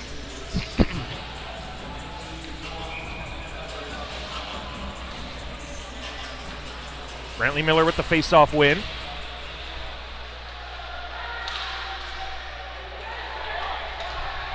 Now here comes Jack Boken, short-handed all the way in with a delayed penalty, and the pad save again by Jason Prout, and FSU will touch up. It'll be a hooking penalty. So we'll skate 4-on-4 for 27 seconds. Well, Jack Boken using his speed.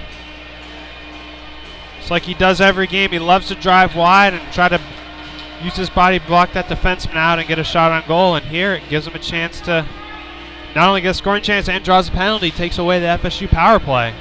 Andres Lopez, the guilty party.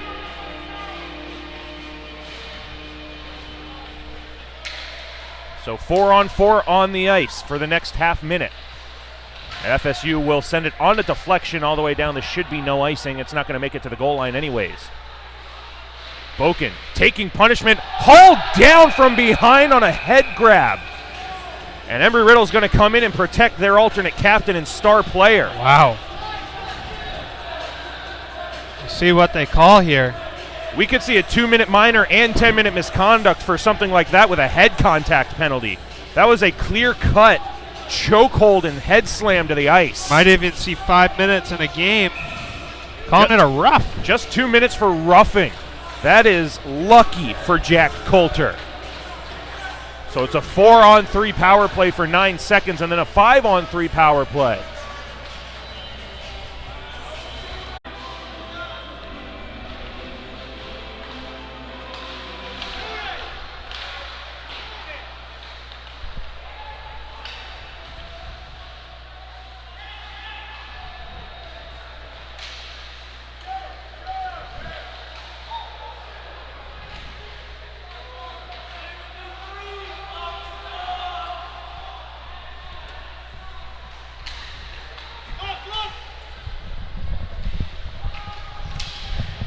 So we apologize for our technical difficulties, but we are back up and running. Still 5-0 Embry-Riddle.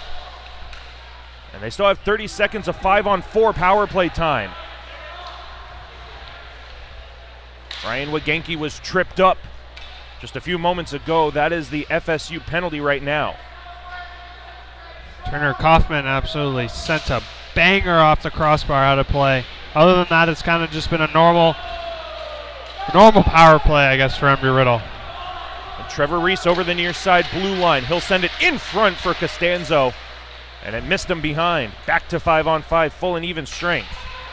Reese, dangerous hit from behind. That's going to be a boarding penalty, maybe more than 2 minutes. Good to see the Seminole player get up, because that was an awkward tumble into the boards. Looks like he just called it a boarding. As number 12, Ethan Kanan. Trevor Reese is going to go to the penalty box for boarding with 7:29 left in this third period. 66 shots for Embry-Riddle, 8 for FSU. Lucky for Trevor Reese, it's only a 2-minute minor, because that could have been ugly.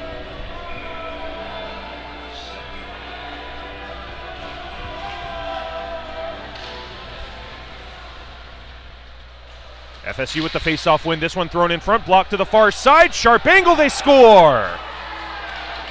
Power play goal for FSU. It's 5-1.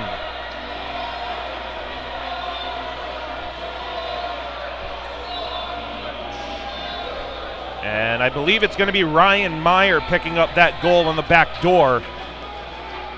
Really nothing that Michael Morris could do there. The shot got blocked in front of him, and it just found the open target on the far side. And he wasn't tied up in front of the net, and I mean, sometimes it's tough to, even if you've only faced 8 shots, 9 shots all game, it's going to be tough sometimes to get a feel for the puck like that. He's made some really big saves, but Embry-Riddle's got to do a better job of boxing guys out in front of the net. Now Corey Benny, too many stick handles at his own blue line, and a backhander goes off the noggin of Michael Morris. FSU is swarming right now. Held at the blue line, glove down, not out. 3-on-1 down low. The toe drag is stripped away by Corey Benny. That was a much needed back check. That was definitely dangerous. Once again, a 5-1 lead for Embry-Riddle. 5-on-5 full and even strength. Cardello lost it. Back the other way is Josh Shames. Sticked away by Cardello to the far corner. Given up to Bryce Corner. 6.5 left in the third period. Ryan Meyer scoring the most recent goal for FSU, and Embry-Riddle has not had a clean breakout this entire period quite yet. They're able to get it out of their zone, but only because FSU is not doing themselves any favors. Sorrell gets it on the stick of Brantley Miller, and a changeup into the glove hand of Jason Proof. 67 shots on goal. I wonder if they'll get to 75. The highest I've ever seen was last week, 71. And if they can get that, that'd be 4 more shots in the next 6 minutes. Jack Boken lost the handle at the blue line. FSU gets it up and out. Smart play off the glass. They'll gain the red line and dump it in. Joe Santo doing the honors. Under 6 minutes to go. Boken double teamed in the near corner. Again, off the glass and out. Always the smart play. Wagenke for Lytle.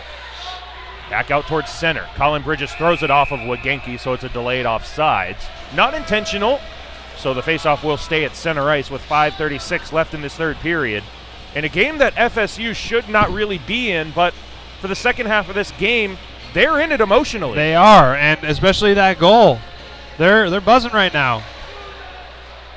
David Lytle all the way to the near side of the offensive zone. The centering pass goes cross crease, intended for Adrian Deborah. Colin Bridges holds the line only momentarily, though. The transition for the Seminoles. Onside over the blue line. Hamilton Reese off the left pad of Michael Morris, who takes a stick up high. And the Embry-Riddle defense coming to protect their goaltender. Just took a shot at Jack Boken.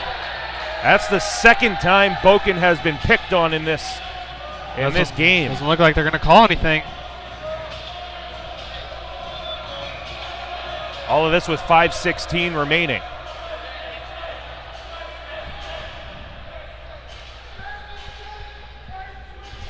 If you're Embry-Riddle, you got to finish this game strong.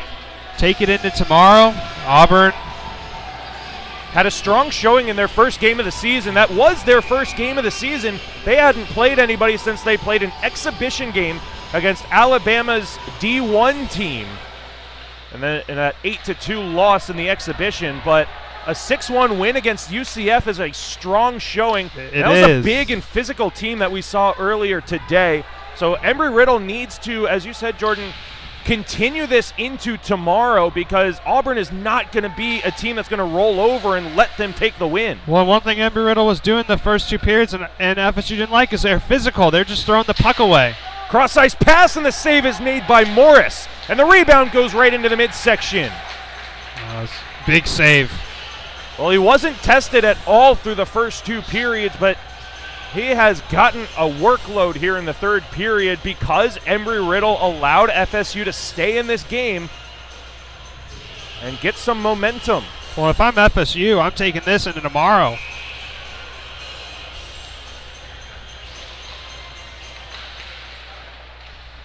Cardello for Bryce Corner. Chipped out by Trevor Reese on the stick of Noah Austin. 1-on-2 potential, or 2-on-1 potentially. And a shot blocked away. Usiak for Reese. Usiak peels it off the wall. The 3-on-2 down low. A toe drag, stuff attempt, pad save. Rebound is there. Loose in the blue paint. It's still loose. It's not covered up. And now this should be a delay of game penalty against FSU. It's stuck in his skate. There's absolutely no reason there shouldn't have been a whistle there for delay of game, an intentional cover-up by a defenseman in front. I don't think he was covering the puck. I think it was caught underneath his feet. I don't know. It looked like he used his glove to draw it back underneath him. Either way, the officials agree with you. Jordan, play continues down the far side around Cardello. Through the 5-hole of Morris, they score. It's 5-2. FSU sticking around. You can never, ever. This is what we talked about. You got to play a full 60 minutes.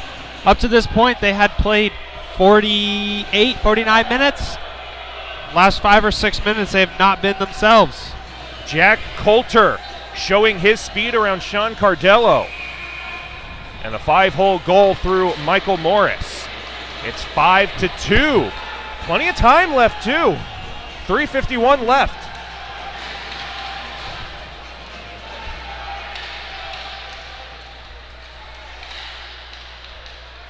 Bouncing puck at the red line cannot be dumped in. Finally, the second effort of Brantley Miller does the job.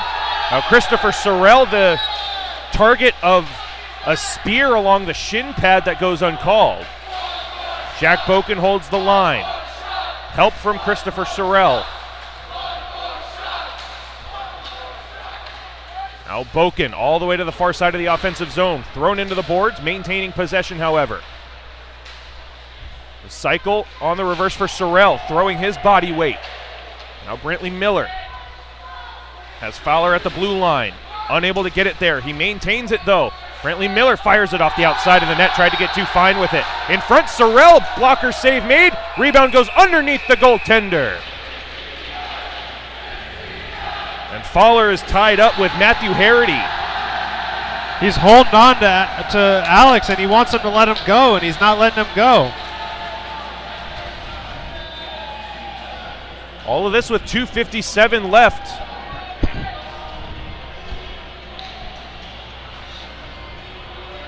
You know, if FSU were to have done that earlier in this game, they would have gotten Embry-Riddle off kilter a little bit more. I like the tactics that FSU is showing right now. A little bit chippy, a little bit gritty after the plays to get Embry-Riddle off kilter and upset at them, essentially. And that's the scouting report for Auburn.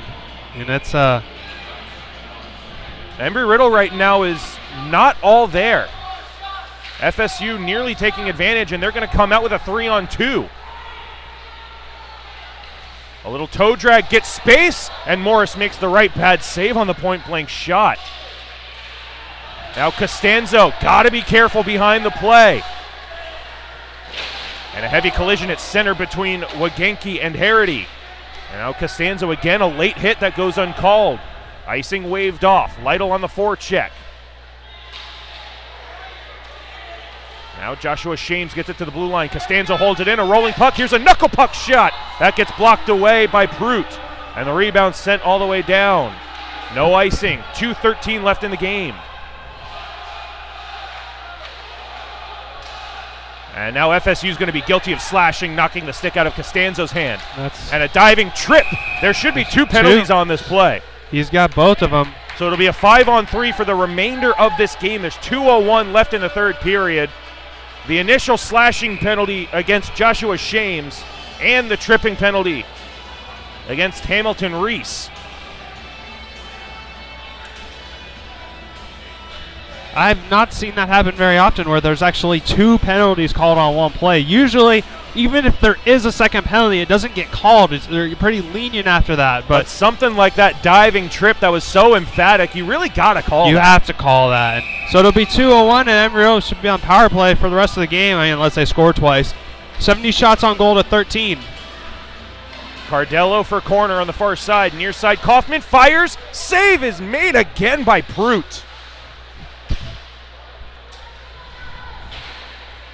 Now Kai Smith around the boards, held in by Cardello. Walks in off the blue line, far side one-timer for corner to the near side. Kaufman off the outside of the net. Prout may have gotten a piece on it desperately. Kaufman with a spin move. Gets space for himself. The drop pass, Cardello.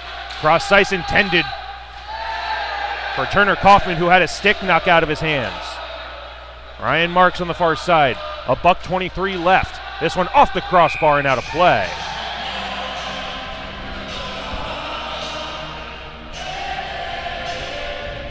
One minute and 21 seconds left in the game. 1 minute and 20 seconds left in the 5-on-3. Again, that will just about do it. It was a good start to this game for Embry-Riddle, but the last half of this game hasn't been pretty. And it's what Bob Joyce is going to take into tomorrow is you got to play a full 60 minutes. As he should. You're up against a goaltender standing on his head, keeping his team in this game, and you don't finish it out, and it's only a 3-goal deficit now. This shot blocked by Trevor Reese in front, and Noah Austin has it below the goal line for Reese. Far side circle, holding on to it. This one over the glove hand of Prout and in. It's another power play goal. That was Trevor Reese on the scoreboard on the power play. Still be 5-on-4 for 59 seconds with 1 minute to go in the third period. Well, they officially beat the Shots from last Saturday. 72-13. 5-on-4 on the ice still. And FSU is very confused as to what's going on right now. And as Embry-Riddle has last changed, they're not going to allow this. He's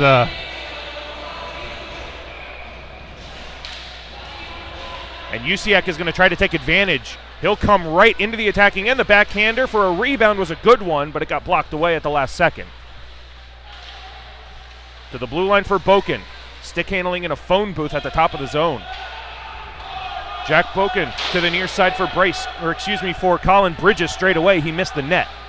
Now Noah Austin for Bridges. Far side Boken in the circle. A toe drag, shot blocked by his own man, Trevor Reese. Bridges fires, but he fanned on it. Now Reese in the near circle. He's thrown down to the ice, and that sent the puck wide. Boken avoids the hit into the circle. The toe drag backhand, far side. Austin couldn't get it. Usiak pounding away at the far post. And the left pad save made by Jason Prout. Have yourself an afternoon and an evening, Jason Prout. Wow. I don't care what that scoreboard says. He's the player of the game. That's unbelievable. He's just laying on the ice because he's so tired.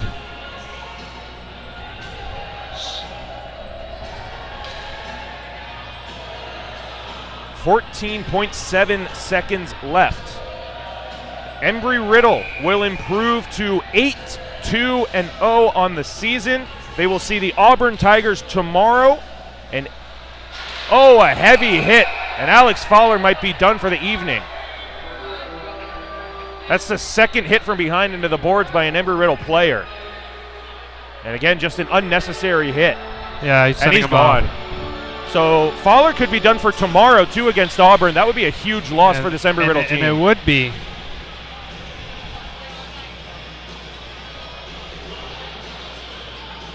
So a 5-minute major and game misconduct surely on the way.